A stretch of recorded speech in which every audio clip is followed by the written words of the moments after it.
When my husband handed me the divorce papers at 67, I did something nobody in that room expected. I smiled, picked up the pen, and signed every single page. My lawyer grabbed my arm and whispered that I was making the worst mistake of my life. His lawyer was already celebrating before I'd finished writing my name. What none of them knew was that by the time I set that pen down, I had already won. I'm so glad you're here with me today. Please like this video and stay with me until the very end. Tell me in the comments what city you're listening from. I love knowing how far these stories travel. My husband and I built our life from the ground up in Portland, Oregon. 42 years. That's not a number I say lightly. 42 years of early mornings and late nights. Of raising 2 children in a house we painted ourselves because we couldn't afford to hire anyone. Of starting a small bookkeeping and tax service out of our garage and growing it into something we were genuinely proud of. My husband handled the client meetings and the sales side of things. I handled everything else, the accounts, the staff scheduling, the compliance filings, the vendor relationships. We were partners in every real sense of the word, even if the business was only registered in his name. That was a decision we made together early on, for reasons that seemed sensible at the time and would later nearly destroy me. I was 65 when I first noticed something had shifted. My husband started working later than usual. He'd always been attentive about coming home for dinner, and then suddenly, he wasn't. I didn't panic immediately. Men in their late 60s slow down or speed up unpredictably. His father had been the same way. But there were other things. A second cell phone I discovered in his jacket pocket while looking for his keys. A weekend conference in Seattle that I'd never heard him mention before. A receipt from a restaurant I knew, but had never been invited to. I told myself I was being paranoid. I had spent 42 years trusting this man completely. I had no reason to stop now. The reason came on a Thursday afternoon in February. My husband had left his laptop open on the kitchen counter while he stepped outside to take a call. I walked past it without any intention of snooping, and then a name in an email subject line stopped me cold. The name was Amanda. The email was from a reservation service confirming a weekend stay at a resort on the coast for 2. He had booked it for the following Friday. He had told me he'd be in Sacramento for a client audit that same weekend. I stood there for a long time without moving. Then I closed the laptop, went upstairs, and sat on the edge of our bed. I didn't cry. I'm not sure why. I think some part of me had already known, and the email wasn't a revelation so much as a confirmation. When he came back inside, I didn't say anything. I needed time to think. I spent the next 3 weeks gathering myself. I thought very carefully about what I knew, what I needed to know, and what I might need to prove. I went through our financial records, which I had always kept organized in binders going back to the early years of the business. I found things I hadn't thought about in decades. Original contracts where both our signatures appeared. Client letters that referred to me as co-founder. A photograph from 1988 of the 2 of us at a Chamber of Commerce event, with a name tag around my neck that read, Ruth Calloway, co-owner. 42 years of paper trails, and I had kept every single one of them. I also hired a private investigator. That was not something I ever imagined doing. I felt foolish the first time I called his office. But I needed facts, not feelings. The investigator confirmed what I suspected within 10 days. My husband had been seeing a woman named Amanda for nearly 2 years. She was 34 years old and worked as a marketing consultant. He had been paying for her apartment in the Pearl District using business accounts. He had taken her to 3 different out-of-state trips, all charged to the business as client entertainment. Armed with all of this, I finally confronted him. I chose a Sunday morning, when we were both home, and there was nowhere either of us needed to be. I set the private investigator's report on the kitchen table between us and said, simply, I know about Amanda. My husband looked at the report. Then He looked at me. Something in his expression went very still. He didn't deny it. That surprised me more than almost anything else. I've been unhappy for a long time, he said. I didn't know how to tell you. I asked him how long. The relationship with Amanda has been going on for about 18 months. But the unhappiness, Ruth, honestly, it's been longer than that. I didn't know what to say to that. So I didn't say anything. I think we should separate, he said. I've already spoken to a lawyer, just like that. 42 years, and he'd already spoken to a lawyer. He slid a folder across the table to me. Inside was a proposed settlement. I would receive a sum he called generous. $80,000, our personal vehicle, and my personal belongings. The house, which we had paid off together, would remain in his name.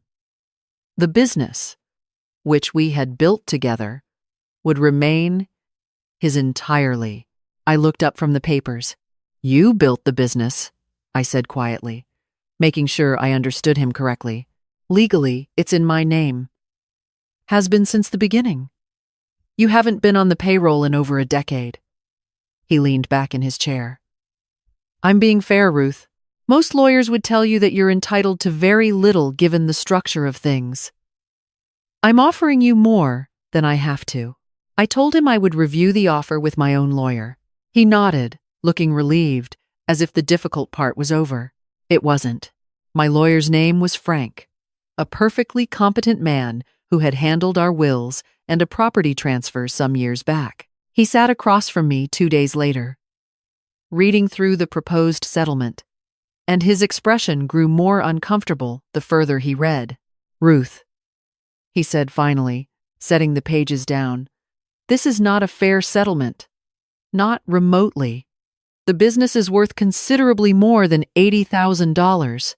Based on a conservative estimate, I'd put it somewhere between 1.5 and 2 million. The house alone is worth over 700,000 in the current market. What are my options? He hesitated. You could contest it. But here's the challenge. The business has been registered solely in your husband's name for the entirety of your marriage. Establishing your contribution after all this time, with no formal ownership documentation, it would be a difficult argument to make in court.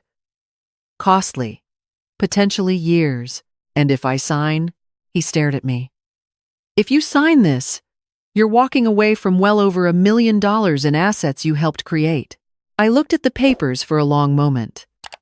Then I thought about my binders in the closet at home.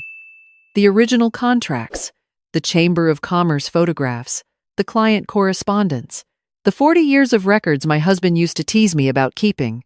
What if I told you I had original documents showing joint ownership of the business going back to the 1980s? Frank went very quiet. What kind of documents? Letters, contracts, 2 photographs, and a founding business registration from 1983, where both our names appear as co-owners. He leaned forward slowly. Ruth, if that documentation is what you're describing, this entire settlement offer changes significantly. That's not a small thing. I know, I said, but I need a few days to think about how I want to handle this. What I didn't tell Frank was that I'd already identified a second lawyer, a woman named Catherine Wells, who had a reputation in Portland for handling high-conflict divorce cases, particularly those involving business assets. A friend of my daughter's had used her. People said she was methodical, tenacious, and almost impossible to rattle. I had called her office the day before my appointment with Frank. Her earliest availability was the following Thursday. I spent 3 more days going carefully through every binder I owned. I organized the most important documents into a separate folder. I made copies of everything and stored them in 2 different locations. I was not going to lose these papers. They represented the entire foundation of what I intended to do.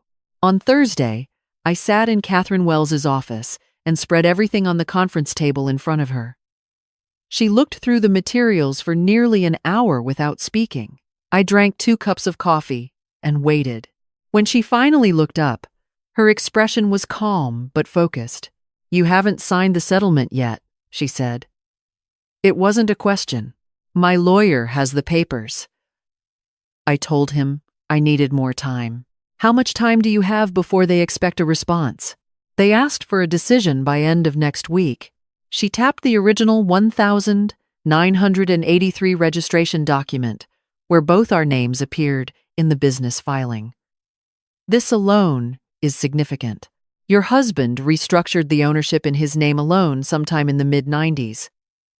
But this proves you were a founding partner, combined with the contemporaneous correspondence and the witness potential of former clients and employees. Ruth, this is a strong case. Not easy, but strong." I told her about the private investigator's findings. The apartment in the Pearl District. The business funds used for personal expenses. She was quiet for a moment. "He used business accounts, according to the investigator." "Yes." "Then what we're looking at isn't just a contested divorce. It's financial misconduct, possibly fraud." She closed the folder. "Here's what I recommend. Don't sign anything yet. Let me file a motion challenging the settlement terms and requesting a full forensic audit of the business finances. Once we open that door, we'll know exactly what we're dealing with." I told her about Frank, and that he had my appointment scheduled to sign. She thought for a moment. "Here's something to consider. Strategically, it might actually serve you to sign." I looked at her. "You sign under duress, with inadequate representation, and without full disclosure of marital assets. Those are 3 grounds to immediately set aside any settlement. The papers wouldn't be filed for at least a week, possibly 2. That gives us time to file our own motion first, and it shows the other side that you've capitulated, which means they stop being careful." I understood immediately what she was saying. If they believed I'd given up, they would relax. They wouldn't hide anything that wasn't already hidden. They wouldn't move assets or restructure accounts. They would assume the battle was won.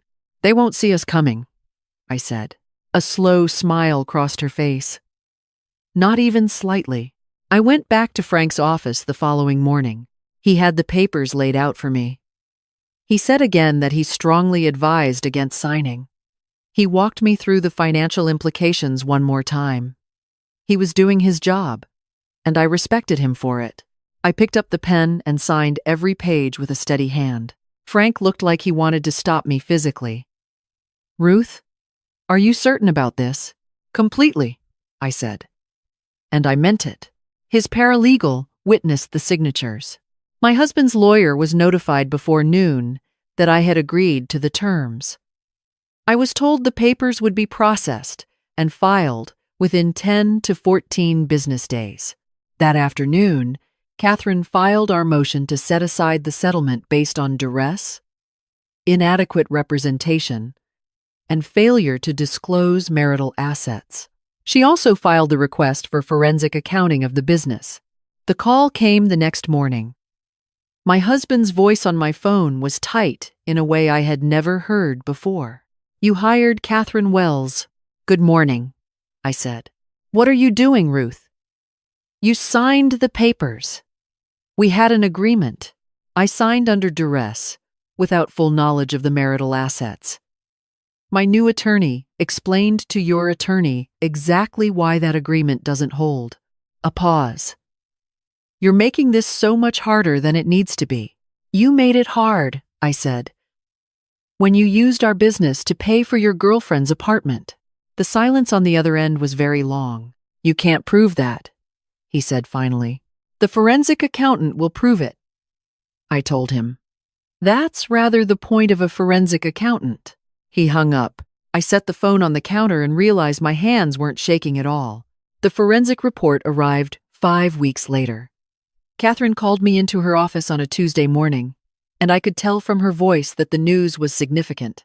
The accountant had found, over the previous 2 years, approximately $380,000 diverted from our business to personal use. The apartment in the Pearl District, $64,000 in rent payments, designer clothing and jewelry itemized, receipted, and clearly personal. 4 trips to California and 1 to Mexico, all filed as business travel, none of them involving actual business. A vehicle registered in Amanda's name, paid through a business lease account, and the business itself had been undervalued in my husband's disclosure by nearly double. He had claimed it was worth $900,000. The forensic analysis put the real figure at between 1.7 and 2 million. He's been funding another life with our money, I said. For at least 2 years that we can document, Catherine confirmed. That afternoon, she filed an amended complaint, adding financial fraud and misappropriation of marital assets. She also requested an emergency freeze on all business and personal accounts pending resolution. My daughter called me that evening, her voice strained. She said her father had called her, upset, and saying things about me that weren't kind. She told me he'd said I was being vindictive, that I was trying to destroy everything he'd built, that I had never really contributed to the business in any meaningful way. Mom, my daughter said, I remember you working there. I was 9 years old, and I used to sit on the floor of your office and do my homework while you handled the phones. He's lying. I told her I knew. I told her I was handling it. Are you okay? She asked. Surprisingly, genuinely, I was. My son called an hour later with something more concrete. He had been speaking to one of our former long-term employees, a man named Gerald, who had worked with us for nearly 18 years before retiring. Gerald remembered everything. He remembered me training new staff, handling audits, managing the firm's largest accounts personally. He said he would be willing to say so in court if it came to that. Over the following 2 weeks, anonymous text messages began arriving on my phone. Brief, unpleasant things. You're going to lose. You're embarrassing yourself. Nobody believes you. You were never anything more than a secretary. I forwarded each one to Catherine without responding to any of them. Then Amanda appeared at my front door on a Wednesday afternoon. I was not expecting anyone. I looked through the window before opening it, and I recognized her from the photographs the investigator had taken. She was younger than I'd imagined somehow, even knowing her age. Pretty in a deliberate, high-maintenance way. She looked uncomfortable standing on my porch. I opened the door. Mrs. Calloway, she said. I was hoping we could talk. I waited. I know you have no reason to listen to me, but I'm asking you to consider dropping the lawsuit. The account freeze is affecting the business. It's affecting people who work there. Good people who have nothing to do with this. Those employees, I said, have my complete sympathy. Their situation was created by my husband's choices, not mine. He loves me, she said. And I love him. I know that's painful to hear, but you and he have been unhappy for years. He told me. He told you a version of things that made his choices feel justified, I said. That's a different thing. She tried a different approach. Her voice softened. You're 67 years old. Do you really want to spend however much time you have left fighting in a courtroom? Wouldn't it be better to take the settlement, take the money, and just have peace? I looked at her steadily. The settlement he offered me was $80,000. The assets we built together are worth somewhere north of $2 million. What you're calling peace is actually surrender. She looked frustrated. So did I said. Every single day for 30 years. I just did it without my name on the letterhead. I closed the door. That evening, I made dinner, watched the news, and slept soundly. I had crossed a point where the outcome felt inevitable, and the waiting was simply the process. The trial began on a gray morning in November. Catherine and I arrived at the courthouse together. My husband was already inside with his attorney. a composed and experienced man named Harris, who had a good reputation and showed it. My husband looked older than he had when this all began. He sat straight in his chair, but there was something diminished about him that hadn't been there before. My son and daughter both came. They sat in the gallery behind me, and that mattered more to me than I can fully explain.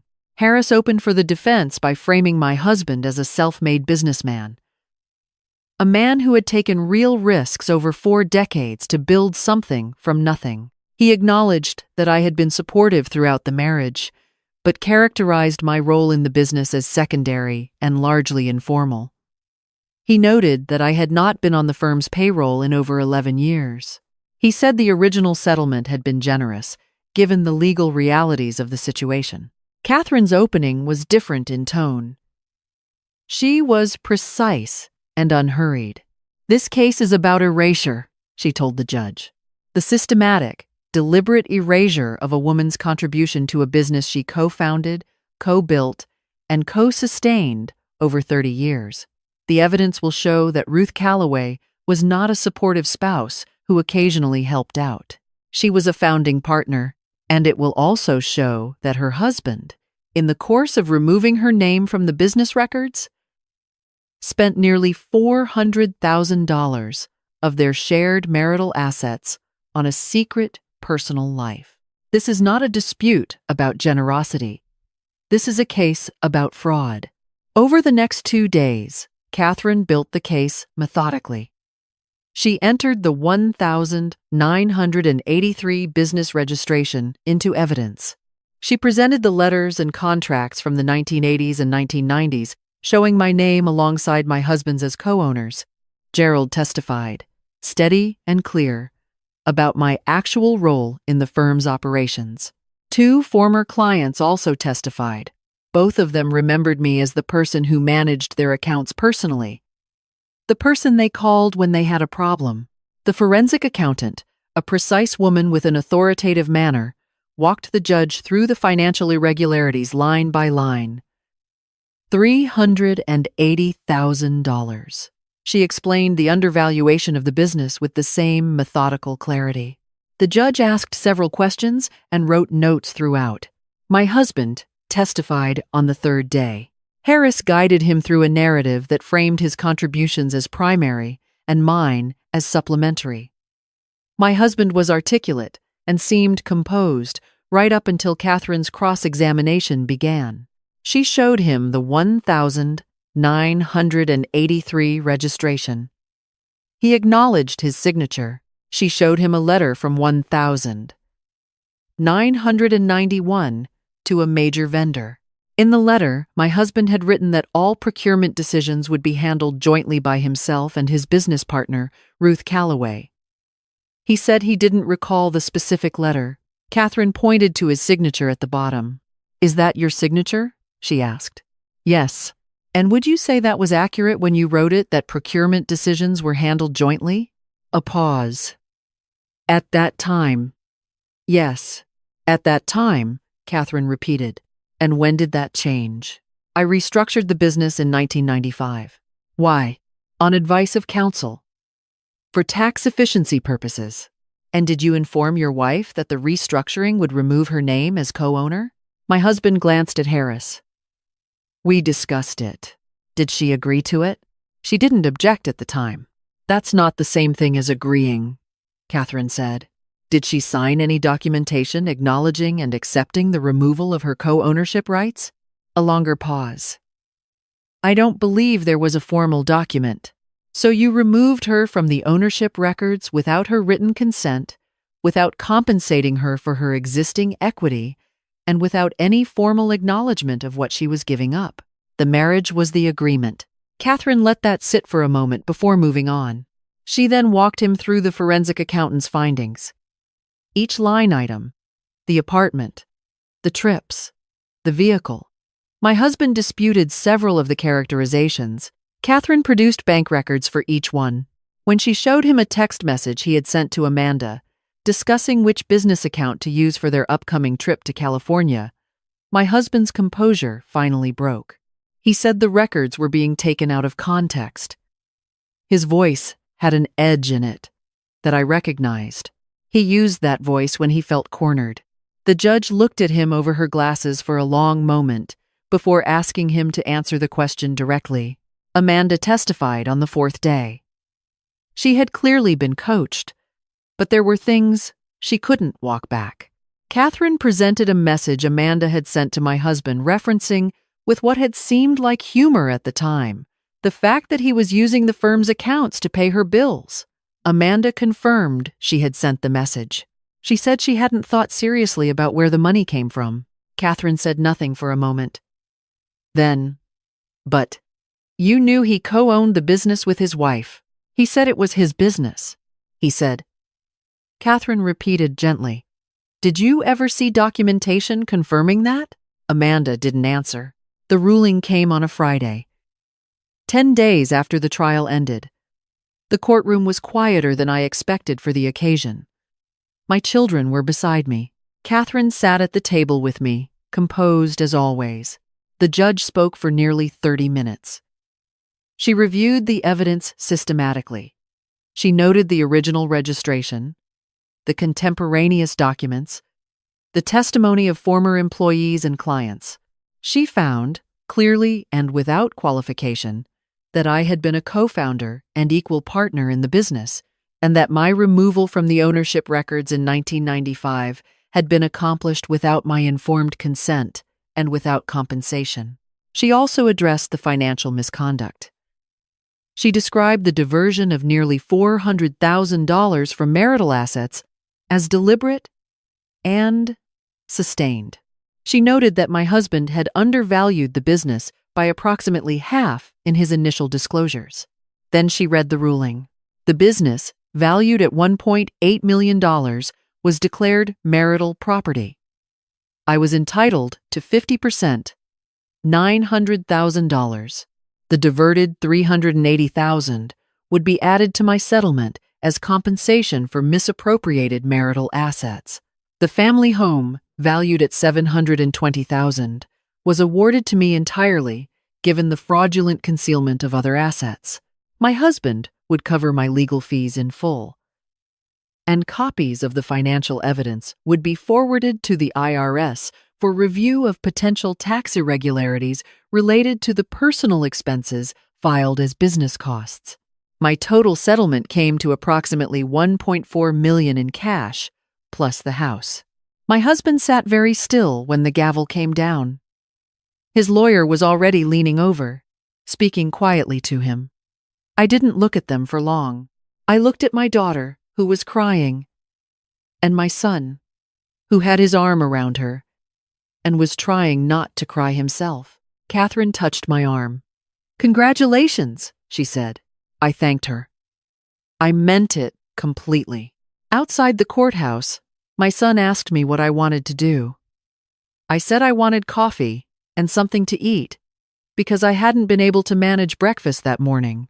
We walked to a diner 2 blocks away and sat in a booth and ordered eggs and talked for 2 hours.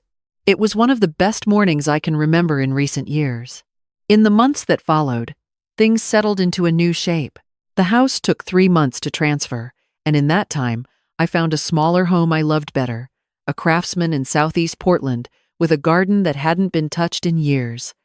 I bought it outright. I spent the first month pulling weeds and planning what I'd plant in spring. I heard things secondhand about my husband, through my children, who remained in contact with him. The IRS review had found significant irregularities going back several years. He was facing substantial back taxes and penalties. The business, without the accounts frozen, had struggled to recover its client relationships. Several long-term clients had left during the disruption, and Amanda, my daughter mentioned one evening while helping me paint the living room, had ended things shortly after the trial concluded. I didn't feel the satisfaction I might have expected. Mostly I felt a quiet, distant sadness for what had been wasted, not just money, but decades of trust. I started volunteering at a nonprofit that assists women going through financial disputes and divorce. My background in bookkeeping made me useful in a specific, practical way. I could look at a financial disclosure and identify within minutes what questions to ask, what records to request, what numbers didn't add up. The women I worked with were often overwhelmed and frightened. I understood that feeling.